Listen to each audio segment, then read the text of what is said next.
Assalamu alaikum wa rahmatullahi wa barakatuh. Bandiraɓe ɓoɓe chaine men Pulaar Arab, on calminama on juurama, on jaganama Allah moƴƴani. Aɗa ñague tan si ngol woni lawol ma gadigol e yebde bindanɗe amen nde mbaɗata abonné e chaine he gam bindanɗe kese mbawa yettadema kala nde min nanni ɗum.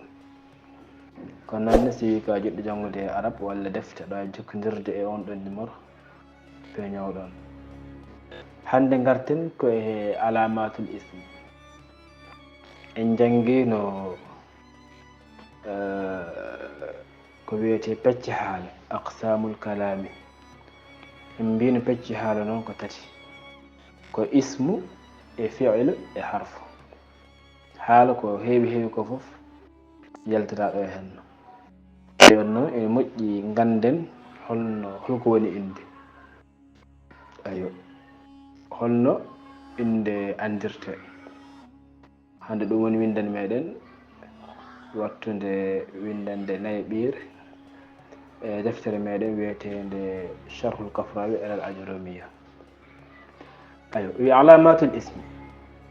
mande inde. Sa janngano noon aqsamul kalam aɗa e ƴewde lien peñowɗon o, sa memim mo nawi e ko fati aqsamul kalam ngam mbawa famde ɗum feewi.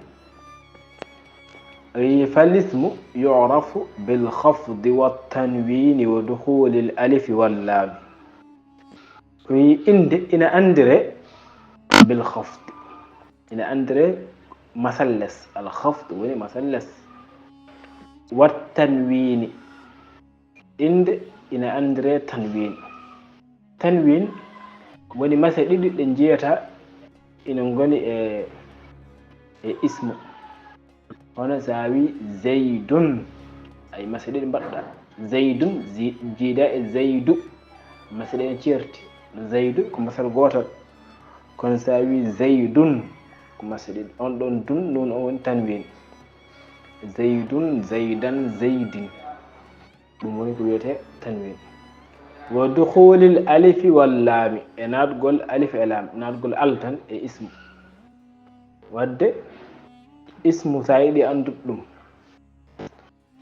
ƴeew etade teskade ɗeɗo gueɗe. Alkhafd woni masal less, ƴeew sey kalima mo jiiɗa o est ce que ko less o masira walla. Wat tanwin walla kalima mo jiiɗa o omo waɗi tanwin walla. Wa dukhulil alif wal lam walla kalima mo jiiɗa o est ce que alif e lam naati hen. ɗo noon o wawno wi tan wa dukhuli al ɓuri foftinde. o wi noon alfa'u fa'ul fasiha.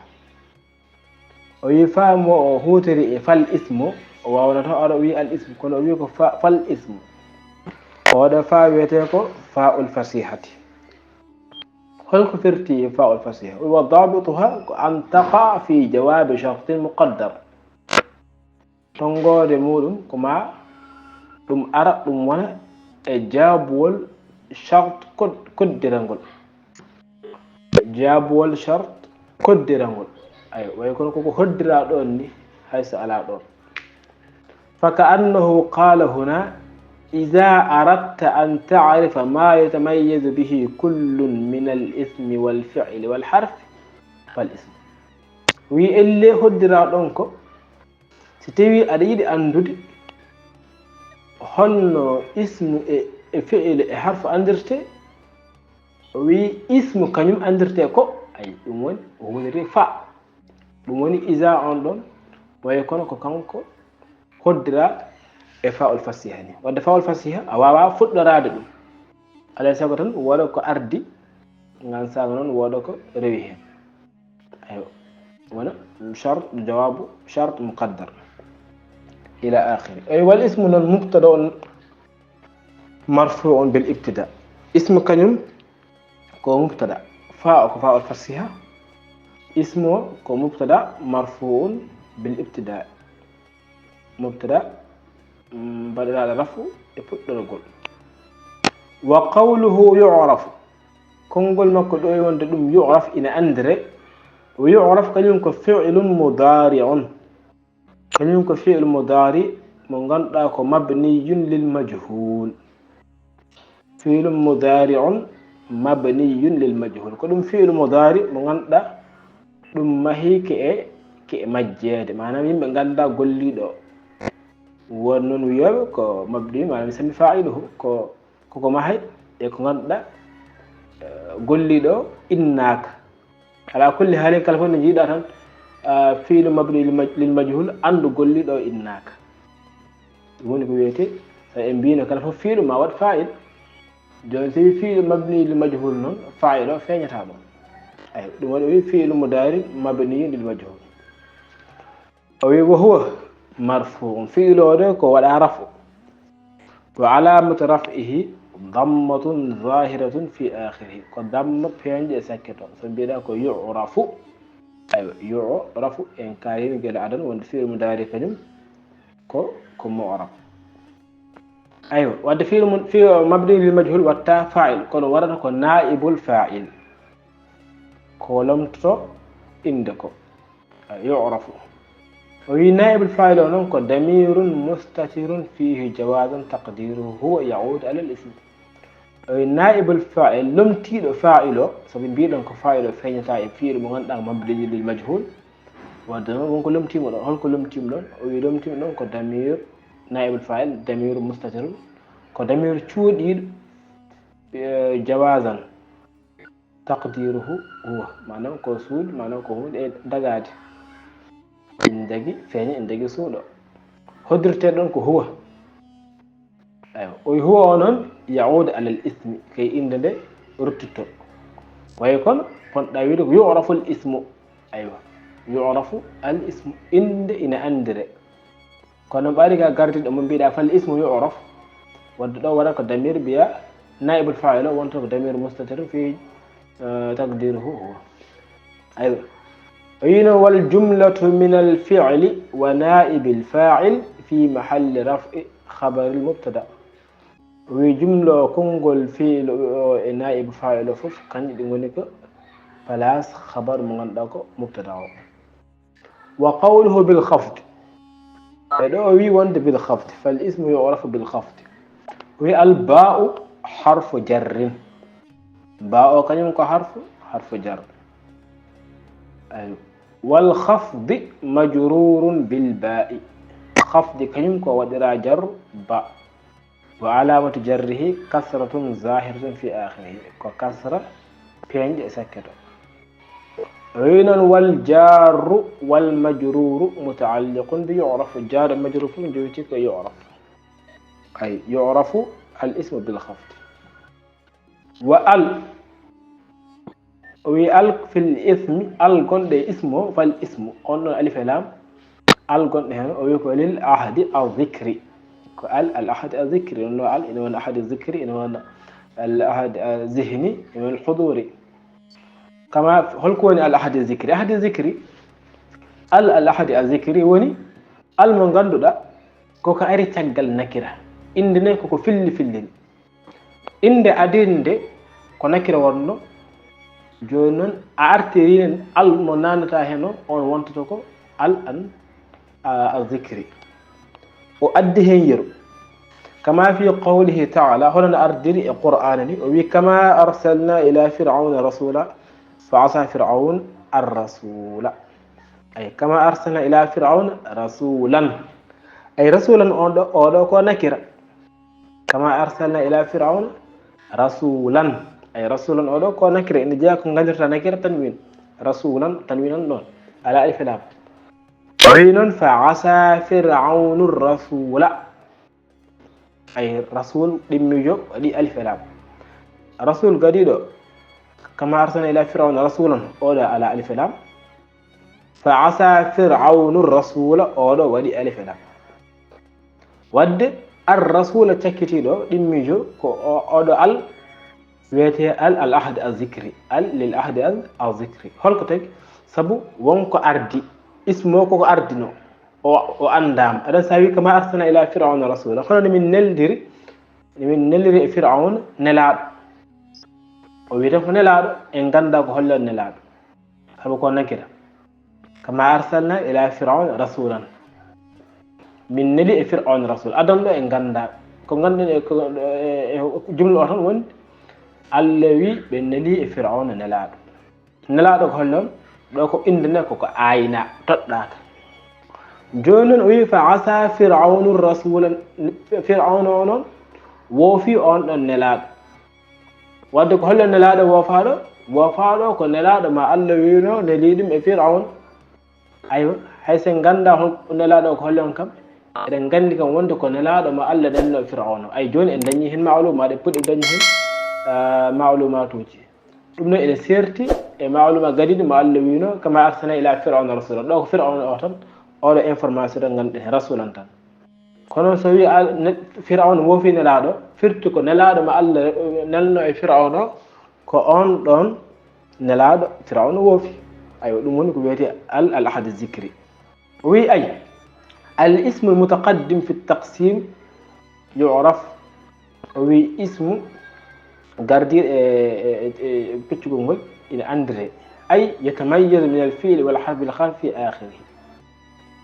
aywa ɗum ina andire kañum ina serti fi'l e harf يعرف أي يتميز من الفعل والحرف بالخفض في آخره معناه سيرندي اسمه فعل خفض والتاء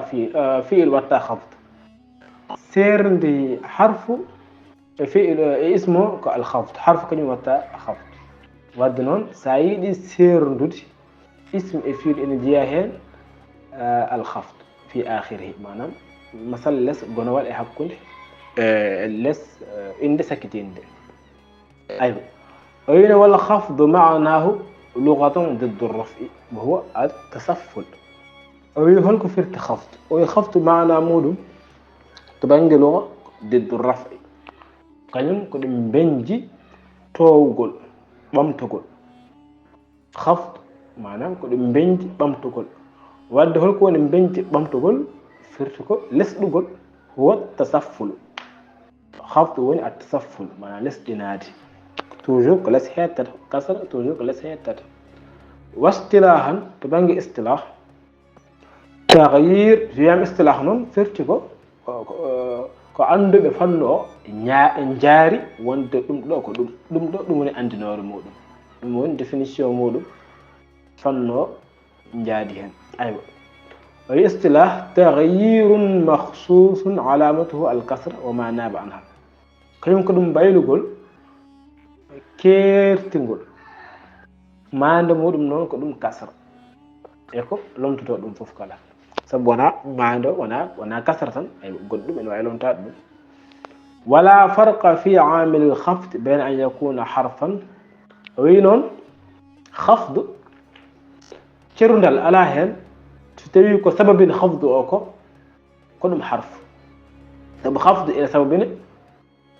harf ina sababina khafd اسم كدي إن سببنا خفض معناه إن أدى اسم ودير خفض حرف إن أدى اسم ودير خفض اسم كدي إن أدى اسم ودير خفض قلنا وين نحن كوينا مررت بزيد نورتم زيد نو كندني اسم وداء خفض كزيد زيدين أي خفض مثلا لس ود زيد هل عامل قد زيد مثلا لس ويكو سبابني حرف جر بزيد جار ومجرور بزيد ود عامل الخفض هنا حرف معناه كو أدن اسم ورد خفض كلهم حرف أيوه وإيرابه سردم إيرام بيراكو مررت كفعل فاعل مر ونفعل تو ونفاعل بزيد الباء حرف جر بزيد باء زيد أنكو حرف جر وزيد كنم مجرور بالباء زيد كنم كوكو وادرا جر باء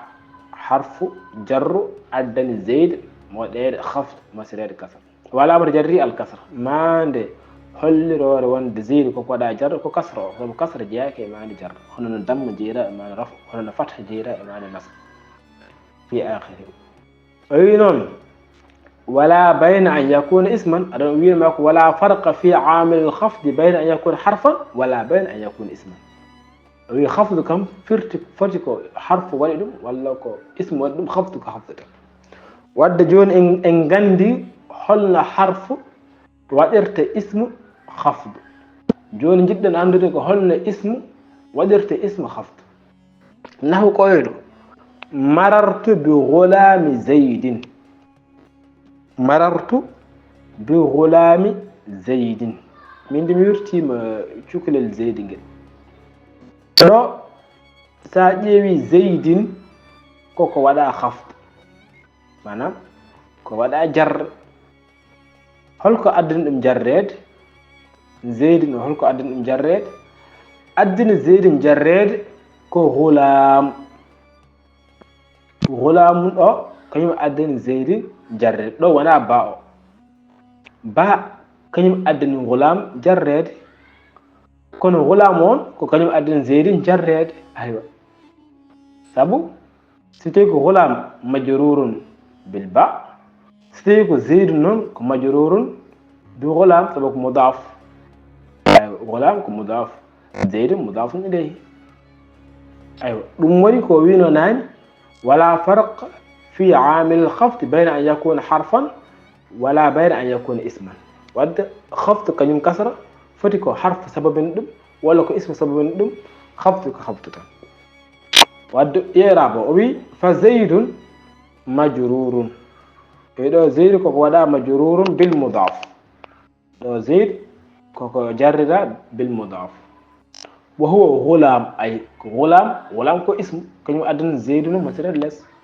سبو هيسا وين رأيت غلام بيراكو زيد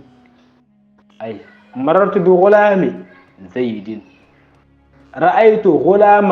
زيد جاء غلام زيد توجر زيد كزيد سبب مضاف. أيوة علامة جره الكسرة الظاهرة في آخره ما عندي كسرة ما عندي جره ككسرة تكتير إلسو فين إلسو. أيضا ولا ثالث لهما على الصحيح معناه كو إذا جر الاسم كو إذا جديد إما حرف جار ومجرور وإما اسم كو مضاف إليه. وأما القول بالجر بالإضافة سينون كو كونغول بيو وند جر إضافة إن وودي قدم تو ونا ديرجيت أي وون كبي كالي كم بين حكم بي بمي. وأما القول بالجر بالإضافة غلام زيد والجر بالتبعية الجر بالتبعية ديو قول نحو وين مررت بزيد العاقل فهو ضعيف قدم ضعيف. لأن الصحيح أن زيد في قولك مررت بغلام زيد مجرور بالمضاف الذي هو غلام كما تقدم. والعاقل في المثال المذكور نعت أي عاقل ومويد أو مررت بغلام زيد فهم لو كنت نعت ولا تبعية. أيوة فهو مجرور بالحرف الذي جر به. هل كأدني دوبي مررت بغلام زيد وانا كتابني غلام كانك وانا دو جر آخر سابني بي على سابني غلام كو جر زيد كنيم جر على وانا دو أدنى دو جر كو نعت من أوت من كون باء كنيم جر أدنى جر تنكو كو جر دو تنكو غلامو زيد أنون أدنى جر كو نعت سب المرفوع النعت والمنعوت يستوي رفعهم نعت وكلمة رفعت كما تقدم. والعاقل في المثال المذكور نعت لزيد فهو مجرور بالحرف الذي جر به زيد وهو الباء. وكذلك الجر بالتوهم لي جر شو لغنا تسكاد. والجر بالمجاور ضعيف أيضا بيت جر بالمجاور كل ديو إنه أيوة. فالأول كوينو نحو ليس منام تيكو الجر بالتوهم إنه يوند اسم إنه جرت أو بالتوهم كوينو ليس زيد قائما ولا قاعد. عندك سلكو بيا ليس زيد قائما ولا قاعدا ولا بيا ليس زيد قائما ولا بقاعد. أيوة ود أولا جرو كلمة سلان كونكونو بيت بالتوهم إما بيا ليس زيد قائما ولا بقاعد أي ما الآن حرف جر ولا نبيها ليس زيد قائما ولا قاعدا. أيوة، بجر قائد عطفا على قائما. الواقع خبرا ليس بتوهم دخول الباء عليه لأنه تزاد بعد خبر ليس كثيرا. سبب باء إن بيده تقل خبر ليس كهي أليس الله بأحكم أي دو باو نامه. أي وعندك سلي كوتان كواد جر إما حرف جر ولا بالمضاف. وصاله سينك بالمجاورة هذا جحر ضب خارب. هذا جحر ضب خارب ويبجر خارب. خارب دوك ولا جر لمجاورته لضب ثابون كد يقال قالوا كد ولا هدده ضب غن دم دو ko suudu guno yerbundu المجرور قبله أي سبابون ضب كو ولا جر ويا كد خارب يودي جر وهو نعت لجهر سبب كنيم كو نعت المرفوع قبله. أيوه هذا جحر فنويتك هذا جحر ضب خارب. هذا جحر ضب خارب سبو نعت. أيوه جحر ضب دو مضاف إليه. ود سي نعت إن أرى إن ودنا نعت منعوت دو كو جحر ونا ضب. أيوه هذا جحر ضب دو كو سود ولا نغسك ونو خارب يربك. أيوه وإعرابه ها حرف تنبيه ويدو ها بهذا حرف تنبيه. وذا كان اسم إشارة. اسم إشارة مبتدأ مبني على السكون. لو اسم إشارة قد نقبل درات ما هذا سكون في محل رفع لأنه سبقا اسم مبني لا يزر فيه إعراب. وجحر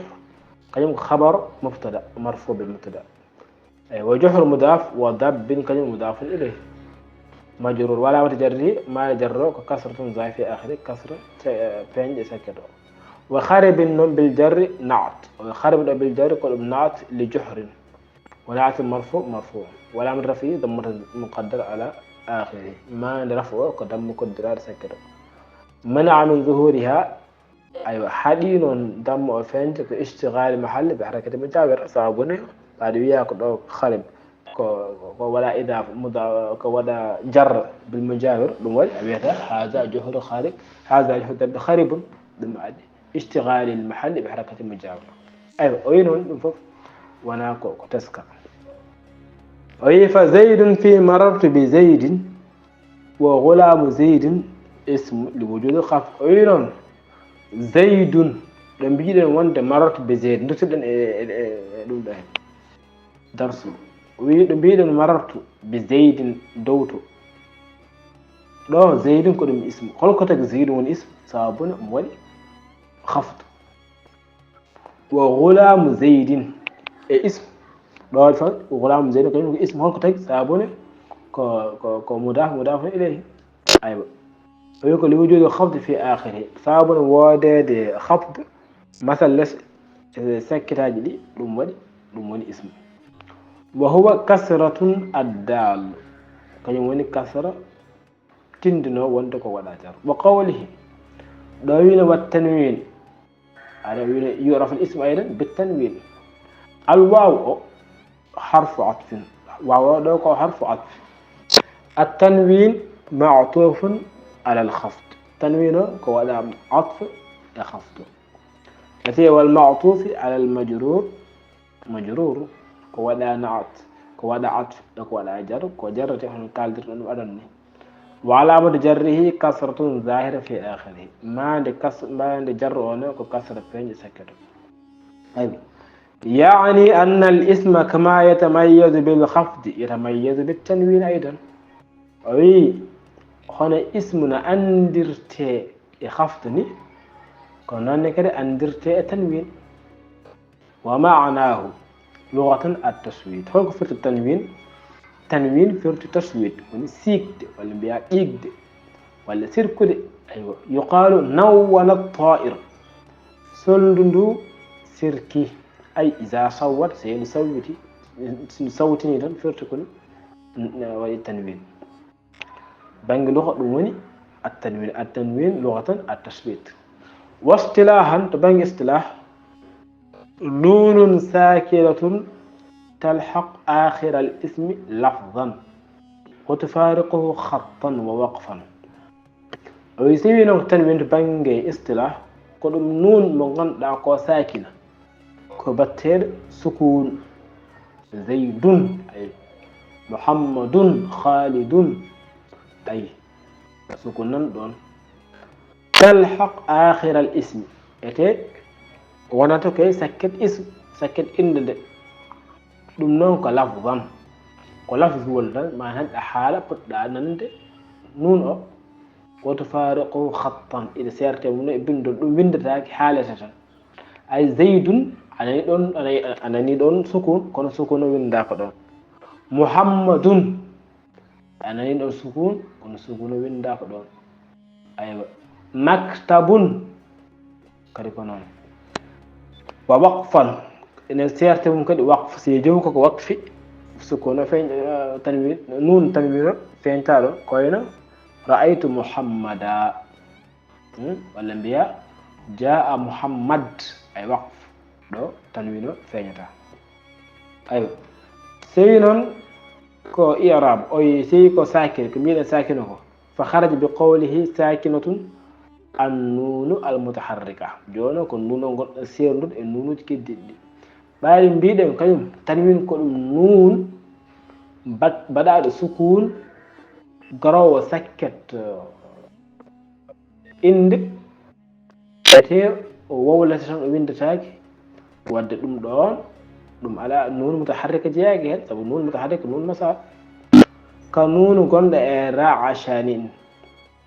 ay odo nun gonda e ra'ashan odo ko masa ko haraka wala nun gonda lil murta'ash o nun kadi ko masa wala nun gonda o dayfan ضيفان دي نون كل مساج بندول ايوه دي وانا بلاد سكون ايوه ضيفان للطفيلي ضيفان في الطفيلي انا تنكو الذي يدعو الضيف او مغندار وتكاي كي كود فان نونهما متحركه اي نون مج كودي بداد كو ودا سكون دا كو ودا حركه ولا سكون ايوه ود نون او دون جاكين وخرج بقوله تلحق الآخر يلتي كد كونغول مako do wonde arata ko sakkel ism ma تلحق الأول ko gonda ko nun garaw arwande ko wayne nahwa in kasara ay in kasara o nun ari arwande wadde o do nun kanyum o wana nun tanwin وما تلحق الوسط بعد وي كد arata ko sakket hay nun gono e hakkunde kadi o nun jeake hen na ko wayne munkasir o do nun jeake وخرج بقوله لفظا جياك هن كدي بعد أبي لفظا كوكو ولت لا خطا هناك ويندته نون بيتر نون توكيد خفيفة نون توكيد خفيفة أو كوكو ويندا كوي لا نصف عن أي أو مكتوب مخطوط كوكو ولا خط ولا يكونن أو نون كينو كو ويندا ود نون ديرن جاكي ايوه وين والتنوين على 4 أقسام تنوين نون وديكو فتشناي تنوين من غندو ان اندري اسم فتشي كاي فتشناي ان هو تنوين بيه تنوين التمكين ان هو تنوين بيه تنوين المقابله ان هو تنوين بيه تنوين العوض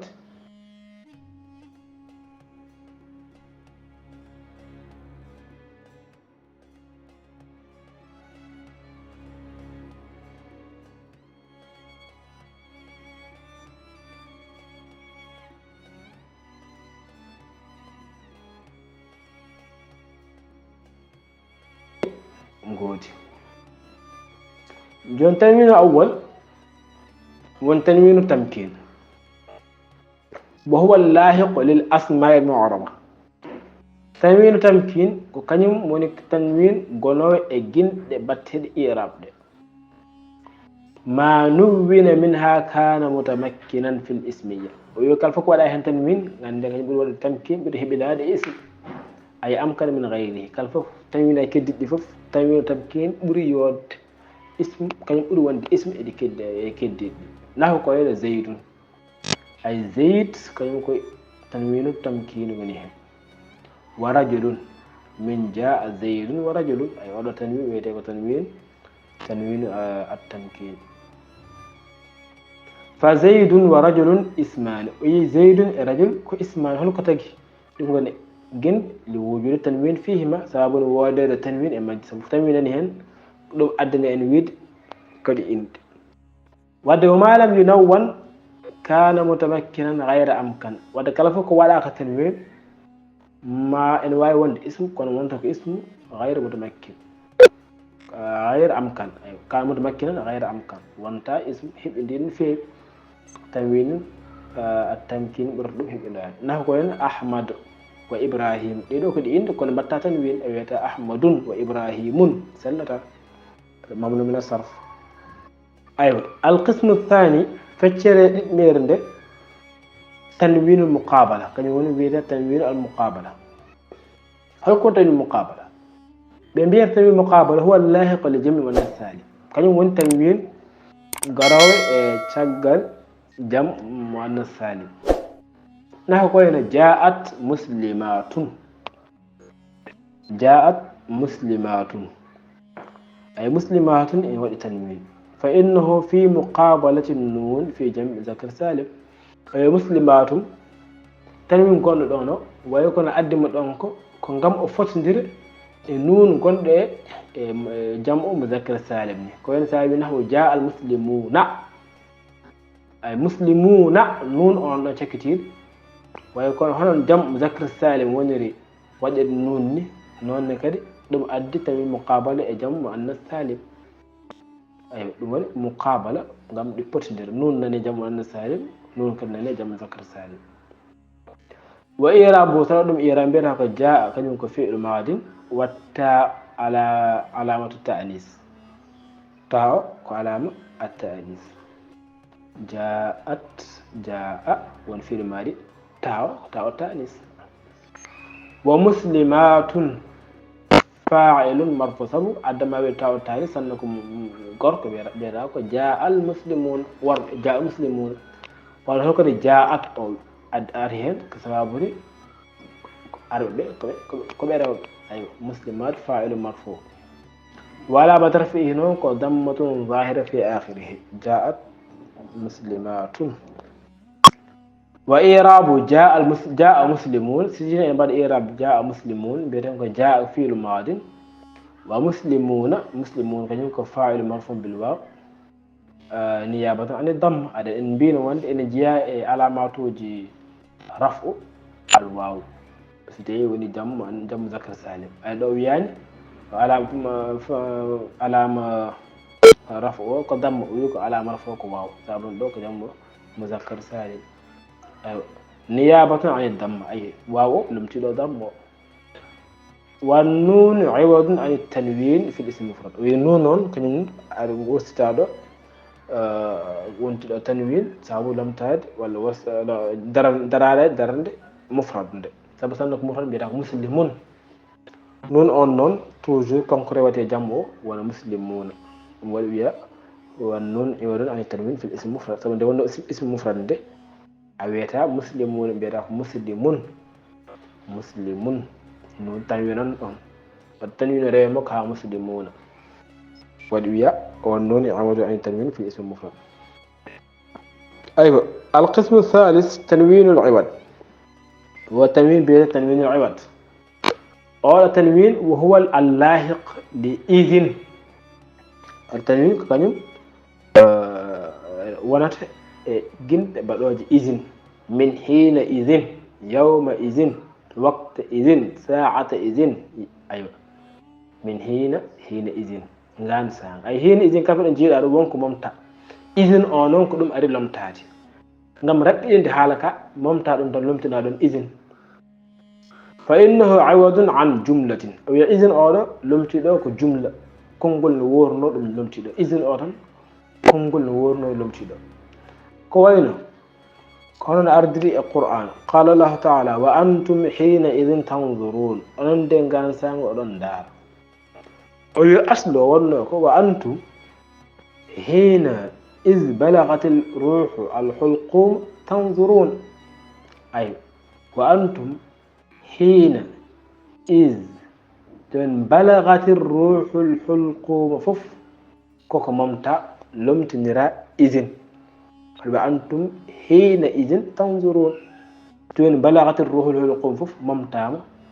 wadna don tanwin al-iwad wal izin wa hina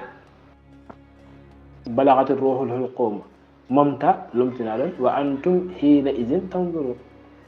wadda fa huzifat jumlatu balagatir ruhul hulqum wadda jumla بلغت روح الحلقوم فوف ممتام وأتي بالتنوين إذن والتنوين إذن دون عوضا عنها كان يلمتي جملة أون دون ود فصارت حين إذن تنظرون أي حين إذن تنظرون دون كلمة حين إذن تنظرون وإعرابه سيبدأ إعراب بيتنكو وأنتم الواو واو الحال واو الحال أن ضمير منفصل مبتدأ ضمير منفصل وندا كمبتدا مبني على السكون في محل رفع وما هي السكون بلاس رفع ايوه بالكم مبتدا فنون دغ رفع اي رفع مبتدا ان غنير دون رفع بالكم مبني اعراب ناته بين ود في محل رفع لانه اسم مبني لا يظهر في اعراب اي يبد ولدم كو اسم مبني اعراب فين تاهي والتاء حرف خطاب ويتاونون حرف خطاب ايوه حرف خطاب مبتدا حال دي جام بيداكو انتم سي كو غور بيداكو انت غور كو سي دب بيا انتي خطاب لا محل لها من الاعراب كني على دا بلاص اعراب والميم نون علامه الجمع ميم او دو كوندو وانتم تكتي دو نو ميم او كوماند جام سب ساوينا انت ميم علان نون كو مفرد ونات انتي ايوا ميم او دو نون علامه جام وحين كيم كظرف زمان حين كظرف زمان منصوب ونقول ظرف عند انا زمان سي حالامتن زمان ايوه كظرف زمان منصوب على الظرفيه كودر نسب الظرف وحين كلمه مضاف اذن مضاف اليه اي مضاف اليه مجرور بكسره ظاهر في اخر اذن ولا اضافه حين ما عند جر اون كسره فينجه سكر اي وتنظرون فعل مضارع مرفوع اي تنظرون كنيم فعل مضارع من غندا بلا رفع وعلامه رفعه ثبوت النون ما عند رفع ثبوت النون والواو فاعل واو كلمه فاعل وجمله تنظرون كونغول تنظرون غنون من الفعل والفاعل في فعل كون هنا في محل رفع خبر كني فدي ولك بلاص خبر مبتدا ايوه يمبيرتو مبتدا انتم ان مونيكي بلاص رفع مبتدا تنظرون نون كيون خبر ايوه اي القسم الرابع فكره ناي بيرنده ko tanwin التنكير تنوين التنكير اي تنوين التنكير وان تنوين مو غندا ko wasde andede manam ko hala ko si a wadi hen tanwin firto ko anda sa wada hen tanwin no ande ayo jom yimbe ganda ko yimbe lollu si tayi kambe a wadni be hen tanwin tan natra wonde kambe sa wadani hen tanwin non heddo wonde kambe dum hon wayata هو اللاحق للأسماء المبنية فرقا بين معرفتها ونكرتها دم ونجن تتمين كراو غم هولرد أودو كالتيرو جيدا إغاندادو ون بيدو أو ويدو سامبو ويدو سامبو كون سامبو أو سوادي هن تنوين تن نتر ون سامبو غاندادو سوادي هن تنوين أندوية كو سامبو غاندادو أيوه يرو ما نوين منها كال نكرة أيوه قال فوق ولا تنوين وانت نكرة كما نكرة له جاء سيبويه أي سيبويه أو عندك يمكن عندهم وما يوند كلا سيبويه إنه يوند مين إنه يوند آن إنه يوند كم قط جاء سيبويه ده كو نكرة كو إند أي ناند ده كو إند أي ناند جاء سيبويه أي ويدو بالتنوين وإعرابه سيما دم إعراب بيتهم جاء فعل ماض جاء كفعل ماضي وسيبويه فاعل مبني على الكسر في محل رفع وهو حينئذ nakira sadiqa wadde noon ɗo kanko ko nakira gonɗuɗo mana wawi wonde ala ayi sibo he kana kala fof biyete sibo he tan naati he min fof e nadde he wa malam yunawwon kana marifa si noon waɗaka marifa waɗaka nakira gan san ko marifa wonata ko wayno sibawayhi sawi jaa sibawayhi siyam jaa sibawayhi an kan عندك ولا أول سيبويه نحو ينكو أنا عالم نحوي صاحب الكتاب أقول سيبويه قندالو ساعد ندو بايرتا نهو بيدا كار دي ويقول سيبويه ولا كار سيبويه أنا على سيبويه جوغار قندالي نهو إنه جاء كدي دفتر كدي ولا فيد نهو دفتر نهو سيبويه kono noon wiyete ko kitabu sibawayhi ilmu khalil jangginno sibawayhi kayum janngin ɗum nahu khalil ibnu ahmad al farahidi woni pentuɗo gandal biyetengal arude ngal eyi sibawayhi ko almudo makko wonno Allah waɗi noon kanko heɓani windude hen deftere sibawayhi windi hen deftere aywa ɗum waɗi si wiyama nahu si wiyama hen alkitab tan famonde deftere nden ɗo famata hen ko deftere sibawayhi ganda ɗum aywa ɗum noon sa wi sibawayhi ko on ɗon woni pantaɗe hen o kono sa wi sibawayhi hin noon ene wawi wonde kala sibawayhi kala haymo meeɗa janggo nahu ni ene wawi wonde sibawayhi بترك التنوين نحو جاء سيبويه أيضا بغير تنوين وإعرابه كما تقدم أيوة وهو حينئذ معرفة أيوة غان سان ساوي جاء سيبويه وعلى تنوين دوكو معرفة لأنه لا يراد به إلا سيبويه المشهور بهذا العلم صنعته سيبويه غندراد ندير ماندي فزيد ومسلمات وإذن من حينئذ وسيبويه أسمع أو زيد من غندا ونهن كتنوين التمكين مسلمات من غندا ونهن كتنوين المقابلة وإذن من غندا ونهن كتنوين العوض وسيبويهن من غندا ونهن كتنوين التنكير ويكن يفوف أسماء يفوف جند هلكتك لوجود التنوين في آخرها سبب ورد التنوين سكت هذه وما عدا هذه الأقسام الأربعة من أقسام التنوين لا دخل لها في علامات الاسم وتكلف التنوين قد تنوينات جد كلف التنوين قد بعد أرد هنا أم دون تنوين وعلى هاي دخل قد ما وعلى هاي قل القطب على كواي بيدو على أسود وكفاتي كبيتي علامات الاسم إن أندرت إما تنوين التنكيل ولا تنوين المقابلة ولا تنوين العوض ولا تنوين التنكير سو كونا إيدا ناي دمغنا علامات الاسم ودوين ما دو إن عندنا يعرف اسم بالخفض والتنوين أيوة ويكدي حاجة يعرف الاسم دخول ماذا الأل يعني ودخول الواو حرف عطف دخول المعطوف على الخفض والمعطوف على المجرور مجرور ودخول الواو نطق الواو نقول فيمكن بحرف عطف أيوة دخول المعطوف على الخفض والمعطوف على المجرور مجرور قد كان هذه خفض من الأقوال أجر كي وتك جر ولا بجره كسر الظاهرة في آخره ودخول مضاف أيوة دخول مضاف والألف مضاف إليه ودخول الألف واللام يعرف الاسم بالخفض أيوة والتنوين ودخول الألف أي دخول كولا جر سبب دي كي عطف بعد كنكو لمتا خفض التنوين والألف كنكو وتكو كخفض أي دم كواجد حالت والألف مضاف إليه وهو مجرور ولا متجره كسرة ظاهرة في آخر ألف كنينو ولا جر سبكو مضاف ما نجر ونه كسرة feeñuɗe e sakkito wallaami laam o kañumne alwaw ko harfu atfin manam ɗo wona alif e laam ko al tan al ko nawe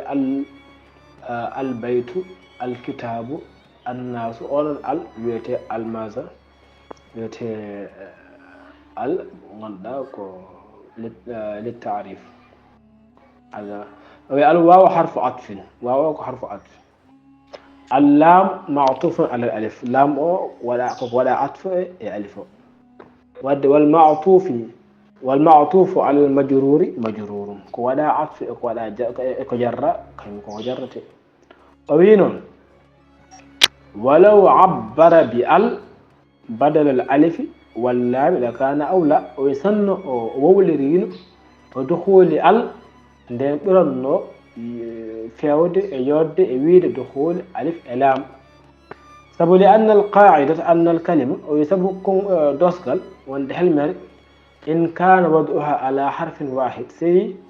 لنقمولهم كي الكرة القوتم كالباء كوينباء يعبر عنها باسمها دم إن نرسك إن دمولهم فيقال الباء نويته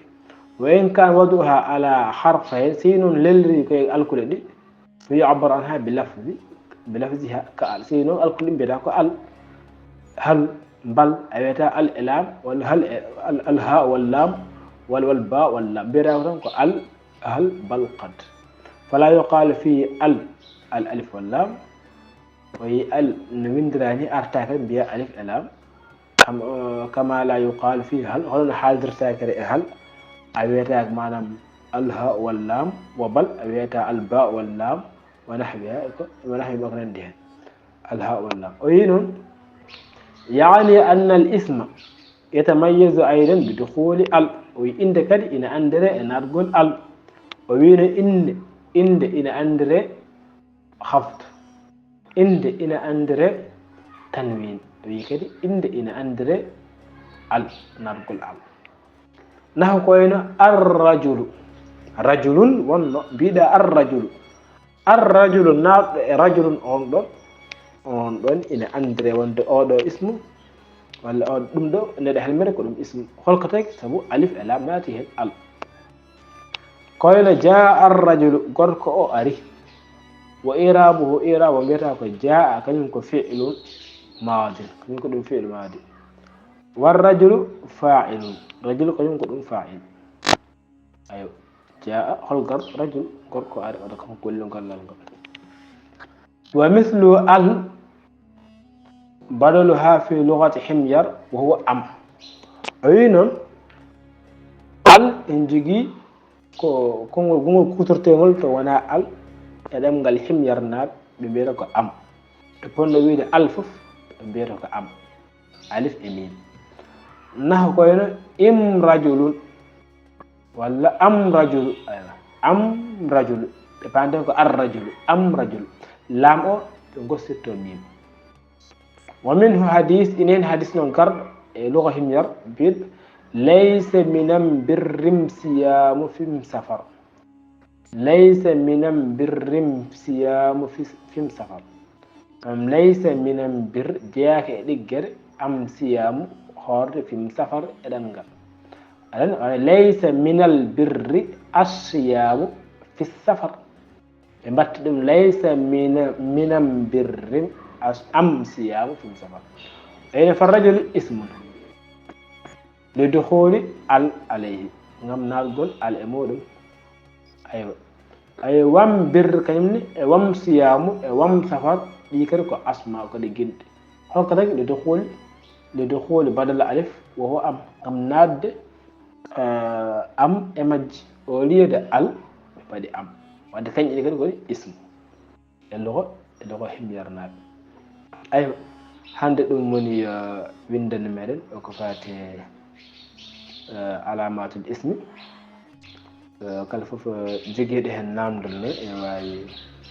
wadde commentaire uji se en ngari minen jabtu dum salla jeli ada nyaage sewi windande wadanima ngartam ne batta abonné chaîne bada aimé vidéo ji di ko non kadi badadi partager sabu dum ina addana yimɓe hewɓe naftorade hen en même temps ina addana chaine o kadi jogade doole ngam wawde feñde no hannirta ni julɓe fof naftoro hen kono hannde kadi si ka jiɗɗo janngude arabe walla won defte goɗɗe jiɗɗa janngude aɗa jokkodirde on ɗon numéro peeñowo ɗon ngam sanka fof mbaɗa janngude e min ballodira hen sal daaɓi wadde assalamu aleykum wa rahmatullahi wa barakatuh ha gongol ngaran min bindana meɗen goɗɗo inchallah